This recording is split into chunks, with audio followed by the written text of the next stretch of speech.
Hair is fairly strong and can generally withstand normal grooming techniques. However, there can be thinning or breakage of hair due to poor grooming habits, and following several tips can prevent these bouts of thinning and breakage. Avoid combing hair with fine-toothed combs when wet, as this is a common cause of breakage. Although this is a tempting practice because hair straightens and detangles much better if combed when wet, the stress on the hair shaft is immense when the hair is wet because it is weakened. This goes for brushing the hair when wet also. Brushing the hair, in general, can be stimulating to the scalp, encouraging blood flow to the hair follicles and maintaining their health. Brushing the hair before washing it can loosen up flakes of sebum and dead skin buildup and make it easier to thoroughly clean the scalp during shampooing. Remember, over-combing or over-brushing generally will cause damage to the hair, which is quite contrary to the old 100-stroke brushing rule. Although clean hair is desirable and even necessary for the maintenance of healthy hair, excessive shampooing can strip vital minerals like calcium, phosphorus, nitrogen, and iron from the hair. This is particularly true when using commercial shampoos.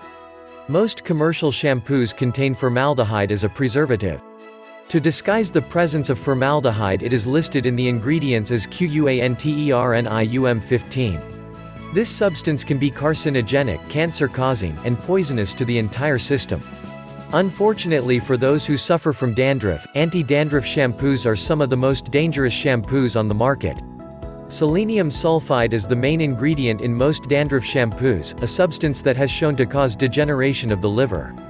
Other toxic chemicals such as polyvinyl pyrrolidone plastic (PVP), which is a proven carcinogenic, and creosol, which has been proven to be highly toxic, are commonly found in dandruff shampoos.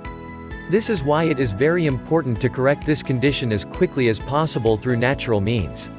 Natural shampoos normally found in health food stores are a much better choice. Even with natural shampoos, be careful of the ingredient sodium lauryl sulfate can strip away too much oil from the hair, causing shampoo residue to be left behind. Ingredients that have proven useful in shampoos are cocamide, panthenol Pro B, of course, the previously discussed vitamins, aloe vera, sage, nettle, burdock, chamomile, chaparral, horsetail, and rosemary. Also look for shampoos that contain keratin, the protein substance that hair is made of, or amino acids.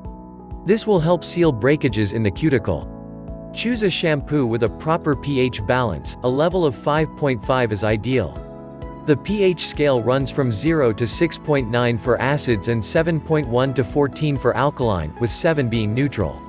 Although generally, conditioners are good for hair provided that they do not contain the previously mentioned harmful chemicals, shampoos with conditioners included should be avoided. Shampooing and conditioning serve two different functions and the effectiveness of both are diminished by combining the process. When shampooing, pour the shampoo into the hands and rub the shampoo in with your hands rather than pouring it on your head. By pouring shampoo directly into the hair, you may promote buildup in one particular spot. Massage gently with your fingertips to loosen flakes and buildup and to stimulate circulation, but avoid using the fingernails as this may scratch the scalp and cause scarring over time. Shampoo with warm water to open the pores and rinse with cool water to promote shrinking the pores back to their normal size. After washing hair, dry it by blotting the hair with a towel. Avoid rubbing, especially with terry cloth towels, as this will pull hair when it is in a weakened state due to the wetness. Be sure to follow directions on all perms and relaxers, as misuse can cause serious damage to the hair shaft. Excessive coloring, styling or heat treatments and chemical treatments can damage hair and cause breakage even when directions are followed. Always keep in mind that these perms and relaxers have harsh chemicals in them that chemically alter the hair, and long-term use of these chemicals can cause harm to hair shafts and follicles, causing some hair loss. If you can avoid the use of these chemicals, by all means, do. The result could be the increased life of your hair. If you decide to use perms or relaxers to process hair, be sure to use semi-permanent hair color or henna. This will avoid harsh reactions between the relaxer or perm and the ammonia and peroxide amounts in permanent dyes. It is always best to allow the hair to rest untreated as much as possible and avoid mixing chemical processes. Another styling caution is against the overuse of hairstyles that pull the hair too tight, such as ponytails and braids, which will cause hair loss especially along the sides of the scalp. This syndrome is called traction alopecia.